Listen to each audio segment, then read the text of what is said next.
அடுத்தது சந்திரா ஃப்ரம் கொளப்பாக்கம். இவ என்ன கேட்குறா, இந்த பிரதோஷம் அப்படின்னு ஒன்று இப்போ வருது இல்லையா? நான் இளமை காலங்களில் வைஷ்ணவர்கள் அதை அனுசரித்து பார்த்ததில்லை. சைவர்கள் நிறைய அதை பண்ணுவா. இப்போ என்னன்னாக்கா எல்லா வைஷ்ணவர்கள் சைவர்கள் எல்லாருமே இந்த பிரதோஷம் அப்படின்றத ஒன்று அனுசரிக்கிறோமே. பிரதோஷம்னா என்ன, அதனுடைய தாற்பயம் என்ன அப்படின்னு கேட்குறேன். சூரிய அஸ்தமன வேலைக்கு பிரதோஷம் என்பதாக பெயர். அதில் சப்தமி அன்னைக்கு பிரதோஷம் உண்டு. சதுர்தசி, அதாவது சூரிய அஸ்தமன வேலையில் திரையோதசி இருந்ததுன்னா, சூரிய அஸ்தமன வேலையில் திரையோதசி இருந்ததுன்னா அதற்கு மகா பிரதோஷம் என்பதாக பெயர். அதில் டெக்னிக்கலாக சில கணக்கு இருக்குது. 4:30 மணிலேருந்து அஸ்தமன கால பரியந்தம் என்பதாக ஒரு கணக்கெல்லாம் வச்சுருக்கா. அதுக்கு மகா பிரதோஷம்னு பேர். ஏன்னா சப்தமி அன்றைக்கும் ஒரு பிரதோஷம் வச்சுருக்கா. அது மாதிரி சில பிரதோஷம் இருக்குது. இந்த மகா பிரதோஷம் ரொம்ப முக்கியம். இதில் சைவர்கள், அதாவது சிவன் கோவிலில் பிரதோஷ வழிபாடு என்பது உண்டு. ரைட்டு, ரொம்ப சிம்பிள். பிரதோஷ காலத்தில் நிருசிம்மனை சேவிக்கிறது இருந்தால் வழக்கம். நிருசிம்ம ஜெயந்தியை பிரதோஷ திருவாராதனம் தான். நிருசிம்ம ஜெயந்தி காலங்காலமாக இன்றைக்கி நேற்று ஏற்படலை. இப்போ காலங்காலமாக பிரதோஷத்தில் திருவாராதனம் தான். ஸ்ரீ வைஷ்ணவர்களுக்கு பிரதோஷத்தில் பிரதானமாக விதிக்கப்பட்ட விதி என்ன அப்படி கேட்டால் மௌனம். பிரதோஷத்தில் மௌனமாக இருக்கணும். பிரதோஷத்தில் பாடம் சொல்லக்கூடாது. பிரதோஷத்தில் புஸ்தகங்கள் வாசிக்கக்கூடாது. பிரதோஷத்தில் ஸ்தோத்திரங்கள் சொல்லக்கூடாது. இந்த மாதிரி சில விதிகள் உண்டு. எப்பொழுதுமே ஒன்று சொல்கிறேன் கேளுங்கோ, சாமானிய விதி விசேஷ விதி. அதாவது all the rules are having exception அப்படின்ற மாதிரி நம்ம வச்சுக்கணும். இது நான் சாமானியமாக தான் சொல்கிறேன். உடனே நான் சஹஸ்ரநாமம் சொல்லக்கூடாதா, பகவத்கீதை படிக்கக்கூடாதா அப்படின்னு ஒவ்வொருத்தராக ஒவ்வொரு கேள்வி அடுத்தது கேட்பேன். இந்த பாருங்க, எல்லாத்தையும் முறையாக தெரிஞ்சுக்கணும். ஒரு இன்டர்வியூவில் இதை சொல்லிட முடியாது. ரத்னமாலாவுக்கு கொடுக்கக்கூடிய டைமே ரொம்ப லிமிட்டட் டைம்ஸு. அதில் எனக்கு இருக்கிற டைம் அதோட லிமிட்டட் டைம்ஸு. அதுக்குள்ளே எல்லா சாஸ்திரார்த்தத்தையும் கொட்டணும் அப்படின்னா முடியாது. ஒழுங்காக முறையாக உட்காருங்கோ சொல்லித்தரேன். அது டிஃப்ரெண்ட். ஆகையால் இப்போ பிரதோஷத்தினுடைய விஷயத்தை பார்ப்போம். அந்த மகா பிரதோஷத்தில் நிருசிம்ம ஆராதனம் பண்ணணும் என்பதாக பெரியோர்கள் சொல்கிறார். இது பிரதோஷ காலத்தில் ஸ்ரீ வைஷ்ணவ சம்பிரதாய பிரகாரம். ஸ்ரீ வைஷ்ணவ சம்பிரதாய பிரகாரம் ஐ ஸ்டிக் ஆன் மை ஸ்டாண்டர்ட், நல்லா புரிஞ்சுக்கோங்க. அதில் பிரதோஷ காலத்தில் பரமசிவன் நிருசிம்மனை ஆராதிக்கிறார். அகிர்புத்ரிய சம்ஹிதை என்பதாக ஒரு பாஞ்சராத்திர ஆகம கிரந்தம் இருக்குது, ஒரு நூல். அகிர்புத்ரியன்னா பரமேஸ்வரனுக்கு பேர். அதில் பிரதோஷ காலத்தில் நிருசிம்ம அனுஷ்டு மந்திரத்தினால பரமசிவன் நிருசிம்மனை ஆராதிக்கிறார். அதில் ஒரு பிரசித்தமான ஸ்லோகம் மந்திர ராஜபத ஸ்தோத்திரம்னு ஒன்று. விருத்தோத்புல்ல விஷாலாட்சம் விபக்ஷ க்ஷய தீட்சிதம் நிநாத திரஸ்த விஸ்வாண்டம் விஷ்ணும் உக்ரம் நமாம்யகம் அப்படின்னு 9 பதங்களை வைத்துக்கொண்டு இது மந்திரம். இப்போ எல்லாரும் சொல்கிறா, மியூசிக்லாம் போடுறா, மந்திரத்துக்கு டான்ஸ்லாம் ஆடுறா. நான் எவ்வளோ தூரம் சொல்லிட்டேன், ஸ்லோகங்கள் யார் வேணால் சொல்லலாம். மந்திரம் என்பது அதற்கு உரியதான சாங்டிட்டி இருக்குது. அதை சொல்லணும்னு விவஸ்தை இருக்குது. மந்திரம் சொன்னால் என்ன உங்களுக்கு பவரோ அது ஸ்லோகம் சொன்னாலே வரப்போகுது. ஈஸியாக பண்ணிட்டு போங்களேன். சோட்டா ரீசார்ஜ்னு ஈஸியாக பண்ணிட்டு போங்களேன். அதனால் பிரதோஷ காலத்தில் பரமசிவன் நிருசிம்மனை ஆராதிப்பதாக ஐதிஹ்யம் இருப்பதினால் ஆண்டாண்டு காலமாக நிருசிம்ம வழிபாடு பிரதோஷ காலத்தில் உண்டு. சரி, நான் பிரசித்தமாக பார்க்கலையே அப்படி கேட்டால், எல்லா விஷ்ணு ஆலயங்களிலும் நிருசிம்மனுடைய சன்னதி இருப்பதற்கு வாய்ப்பு இல்லை. எந்த ஆலயங்களில் நிருசிம்மனுடைய சன்னதி இருக்கோ அங்கே தான் பிரதோஷ வழிபாடு நடந்து கொண்டிருந்தது. ஆனால் இப்போது இந்த மீடியா பாப்புலாரிட்டி, பெருமாளுக்கு கூட அது தேவைப்படுறது. கரெக்டு இல்லையா? என்ன யாரோ ஒருத்தர் கேட்டார், என்ன சுவாமி எஸ்விபிசியில் ப்ரோக்ராம்லாம் பண்ணியிருக்கீங்க. ஆமாம், பெருமாளே ஒரு சேனல் வச்சுருக்கார். இப்போ அவருக்கே அவருடைய ப்ராபகேட்டாக ஒரு சேனல் வச்சுக்க வேண்டியதாக இருக்குது. அந்த சேனலில் நாங்கள் யூஸ் பண்ணிக்கிறோம் இல்லையா? அந்த மாதிரி தான் இது. பிரதோஷ வழிபாடு என்றைக்குமே உண்டு. பிரதோஷத்தில் நிருசிம்மனைத்தான் சேவிக்கணும்னு ஆகமங்கள் சொல்லுகின்றன. அதில் நிருசிம்மனும் ராமனும் என்பதாக ஒரு வார்த்தை இருக்குது. இது இன்னும் உள்ளே போகணும்னா பல அர்த்தங்கள் நமக்கு தெரியும். ஸோ பிரதோஷ வழிபாடு இன்று நேற்று ஆரம்பிக்கப்பட்டது அல்ல, இப்பொழுதுதான் உலகத்திற்கு தெரிகிறது. ஆமாம், அதுதான், அதனால தான் கேட்குறேன். அதான் இப்போதான் நிறைய எல்லாரும் சொல்கிறாங்க. டிஸ்கவரி இன்வென்ஷன் வித்தியாசம் மாதிரி இது. அதே தான், கரெக்டு. அதான் இப்போ பிரசித்தமாக பேசுகிறா, ஜோதிடர்கள் அதை பற்றி சொல்லியிருக்கா. இந்த சமயத்தில் போய் பெருமாளை பிரார்த்தனை பண்ணுன்றா. தட்ஸ் குட், பண்ண வேண்டியது தான், பண்ணின்னு இருக்கா, நல்லது நடக்கிறது. அப்புறம் பிரியா ஃப்ரம் டி நகர் அவள் என்ன கேட்டிருக்கா, நாம் வந்து பரிகாரம் அப்படின்ற பேரில் நிறைய வேண்டிக்கிறோம். நெய் தீபம் போடுறது, ஹனுமாருக்கு வடமாலை சாத்துறது, வெற்றிலை மாலை சாத்துவது, அப்படியெல்லாம் அதை பற்றியெல்லாம் நம்ம பண்ணுறோம். இதெல்லாம் வந்து எப்படி செய்ய வேண்டும்?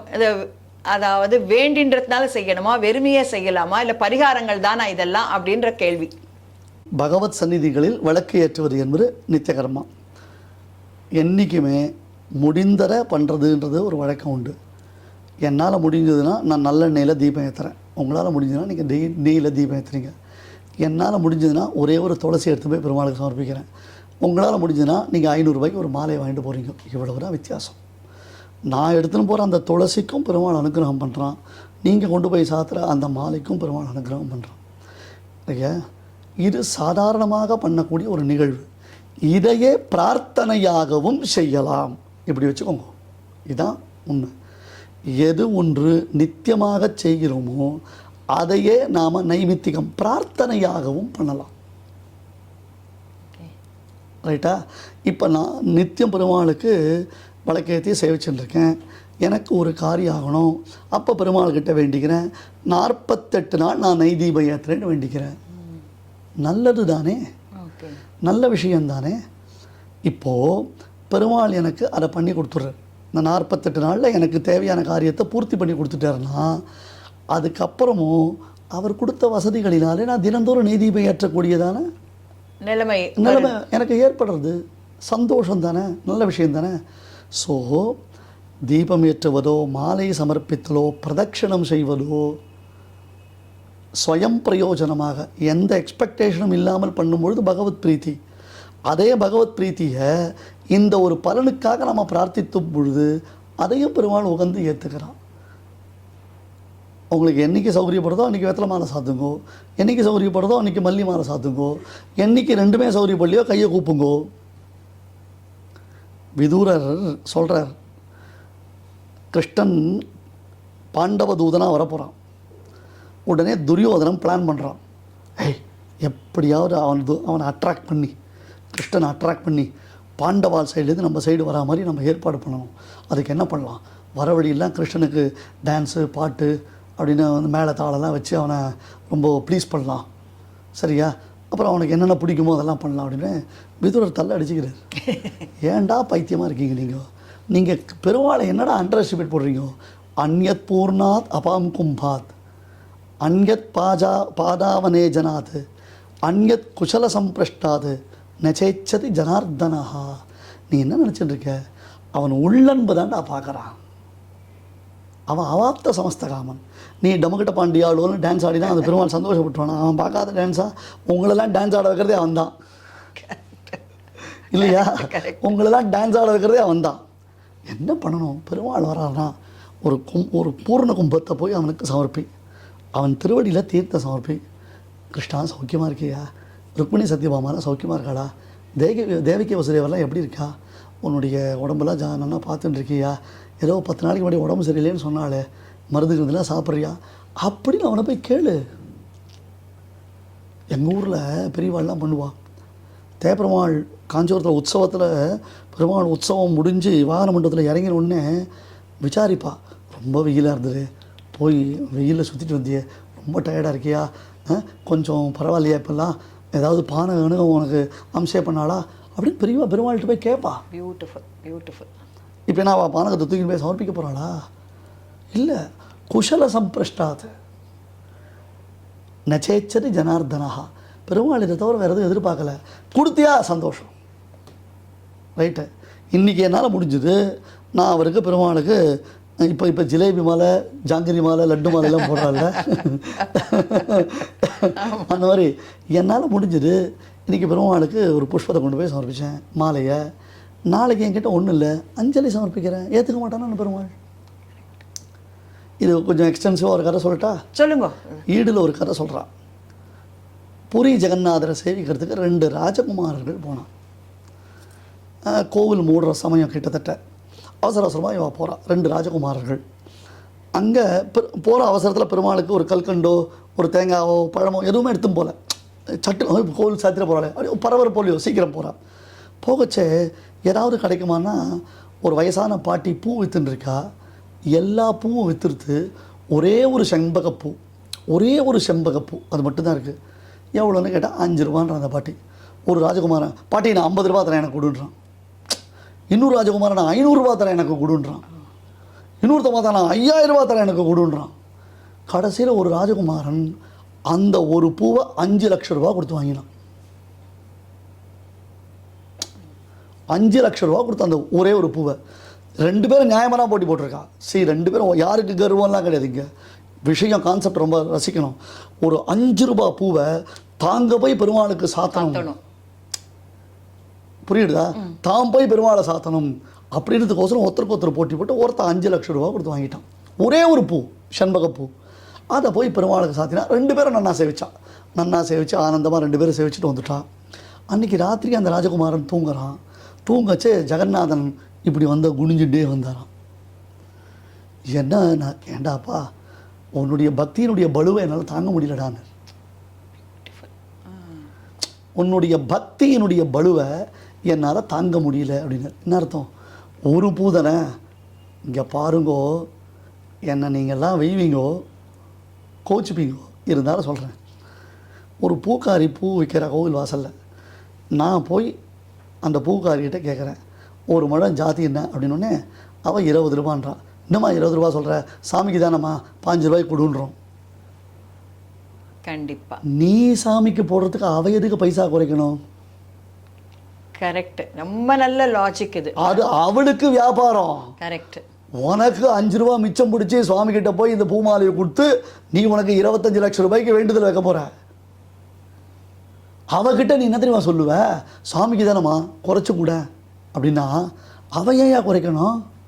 அந்த சாமி தான் அவளுக்கு தொழிலை கொடுத்துருக்கு. அவகிட்ட இருந்து பூ வாங்கிட்டு போய் தான் நீ அந்த சாமிக்கு போட போற. அவ கையால் தொடுத்த பூ தான் உனக்கு அந்த சாமிக்கு போடுறது. உனக்கு துப்பு இல்லை உனக்கு பூ தொடுக்கிறதுக்கு. அப்போது அம்மா நான் 25 ரூபா தரேன், நல்ல பூவாக எடுத்து கொடு. அதனால் நீங்கள் எல்லோரும் என்ன பண்ணுவீங்க? கோச்சிப்பீங்கன்னு. இந்த ஏபிஎன் எங்கே தான் பார்க்குறாரு தெரியல, எல்லாரையும் ஒரு பிடிக்கிறார், நம்ம பண்ணுறதை கம்ப்ளீட்டாக கேமராவில் முன்னாடி சொல்லிவிட்டார் அப்படின்னு நீங்களாம். இல்லை இது ரொம்ப தினப்படி இது நடக்கிற ஒரு சமாச்சாரத்தை நீங்கள் இவ்வளோ அழகாக எடுத்து சொல்லிருக்கேன். டெஃபினட்டாக இது உங்களுக்கு அது ஒரு பெரிய தேங்க்ஸ் சொல்லணும். அதுக்கு கண்டிப்பாக இது ஒரு நடக்கிற சமாச்சாரம். இதை பார்த்தானா இனிமேந்து கோவிலுக்கு போகிற பக்தாள்கள்லாம் அந்த பூக்காரிட்டையோ பழக்காரன்ட்டையோ அந்த ஒரு வியாபாரத்தை இது பண்ணாமல் அவள் கேட்குற காசை கொடுத்து பெருமாளுக்கு நன்னா வாங்கி சாத்தணும்னு நான் வேண்டிக்கிறேன். நான் என்ன சொல்கிறேன், 10 ரூபா 20 ரூபா தரேன், நல்ல புஷ்பமாக கொடு, நல்ல பழமாக கொடு, நான் பெருமாளுக்கு சாத்த போகிறேன்டா, உனக்கும் சேர்த்து வேண்டிக்கிறேன்டா. உங்ககிட்டேருந்து வாங்கிட்டு போகிறதான அந்த சாமானை தான் நான் பெருமாள்கிட்ட கொடுக்க போகிறேன். அப்பா பழக்காரா கொஞ்சம் நல்ல புஷ்பம் நல்ல பழமாக எடுத்து கொடுப்பா எனக்கு, ஏம்மா கொஞ்சம் நல்ல ஒரு புஷ்பமாக கொடுமா அப்படின்னு சொன்னால் முழம் போடுச்சே ஃபுல்லாக போடுமா, பெருமாளுக்கு நீ குறைக்காதம்மா, 102 ரூபா நான் தரேம்மா அப்படி சொல்லுங்க. அதை விட்டுட்டு 20 ரூபா அவ சொன்னா நீ 5 ரூபாய்க்கு கொடு சாமிக்கு தானே. இப்போ இந்த ராஜகுமார் என்ன பண்ணுறா, 5 ரூபா பூவை 5 லட்சம் ரூபா கொடுத்து வாங்கியிருக்கான்னா எப்படியாவது பெருமாளுக்கு சாத்தனம்ன்றத அந்த மனசு இருக்கு பாருங்கோ, அதுதான் விசேஷம். பத்திரம் புஷ்பம் பலம் தோயம் யோமே பக்தியா பிரயச்சதி, இதை பெருமாள் கீதையில் சொல்கிறார். இதை அதனால் நான் வேண்டின்று சாத்தினாலும் சந்தோஷம், வெறுமை போய் சாத்தினாலும் சந்தோஷம். இதெல்லாம் உனக்கு இன்னைக்கு கேள்விகள் கேட்க வேண்டிய அவசியமே கிடையாது. இதை ஞாபகம் வச்சுக்கோ, இனிமே பேரம் பேசாதீங்க. அவள் பூக்காரம்மா கிட்ட பேரம் பேசாதீங்க, பழக்கார அவர் வண்டியில் வியாபாரம் பண்ணுறாரு அவர்கிட்ட பேசாதீங்க. ஏன்னா அவளது வியாபாரம். இப்போ பாருங்கோ நம்ம ஜெகநாதன் எவ்வளோ விஷமக்காரம் பாருங்கோ, அந்த ஒரு பாட்டிக்கு ஒரு பூவில் 5 லட்சம் ரூபா கொடுத்தா பாருங்க. இத்தனை வருஷமா தன்னுடைய கோவில் வாசல்ல பூ வித்ததுக்கு அவளுக்கு அந்த புண்ணியத்துக்கு அவர் கொடுத்த இது. அவ இதுவரை எவ்வளவு நல்ல புஷ்பங்களை பெருமாளை கொடுத்துருக்கணும். Correct, beautiful beautiful. அது அதனால நம்முடைய நேயர்களுக்கு நான் சொல்லக்கூடிய செய்தி இது, இந்த பேரம் பேசாதீங்க. ஓகே, அடுத்தது ஸ்ரீனிவாசன் ஃப்ரம் மெல்பர்ன். அவர் என்ன கேட்டிருக்கார் அப்படின்னாக்க, இப்போ நம்ம கோவிலுக்கெல்லாம் செல்லும்போது சில வழிமுறைகள்லாம் இருக்குது அதுக்கு. அதாவது நீங்கள் பார்த்தெல்லாம் தாயாரை சேவிச்சுட்டு பெருமாளை சேவிக்கணும், இல்லை முதல்ல துவஜஸ்தம்பத்திட்டு சேவிச்சுட்டு போகணும், அந்த மாதிரிலாம் வழிமுறைகள் இருக்குது. சில சமயம் அதை நம்மளால் ஃபாலோ பண்ண முடியறதில்ல. இந்த மாதிரி சமயங்களில் நம்ம மனசு வருத்தப்படுறதே இது ஒரு தெய்வ குத்தமா அப்படின்னு கேட்டிருக்கேன். இதை விரிவாக இதே கேள்விக்கு சக்தி விடன் இன்டர்வியூவில் ஆன்சர் கொடுத்துருக்கேன். ஓ ஓகே. இதே கேள்விக்கு இப்பயும் ஆன்சர் கொடுக்குறேன். இதெல்லாம் ஒன்றும் இல்லை. இப்போ போனால் இப்போ வரதராஜ பெருமாள் செய்யணும்னா கூட அப்பிரதட்சமாக தான் போயிட்டு இருக்கோம். ஆமாம், கரெக்ட். கியூ சிஸ்டம் அப்படி தான் இருக்குது. திருவேங்கடமுடியான செய்யணும்னா கூட அப்பிரதட்சமாக தான் போயிட்டு இருக்கோம் நம்ம. அதெல்லாம் ஒன்றும் இல்லை. இதெல்லாம் பெருமாள் ஒரு தோஷமாக நினச்சிக்க மாட்டார். எல்லாத்துக்கும் தெய்வ குத்தம்னா அவர் சொன்ன பேச்சை கேட்காம இருக்கிறதுக்கு தான் தெய்வ குத்தம்.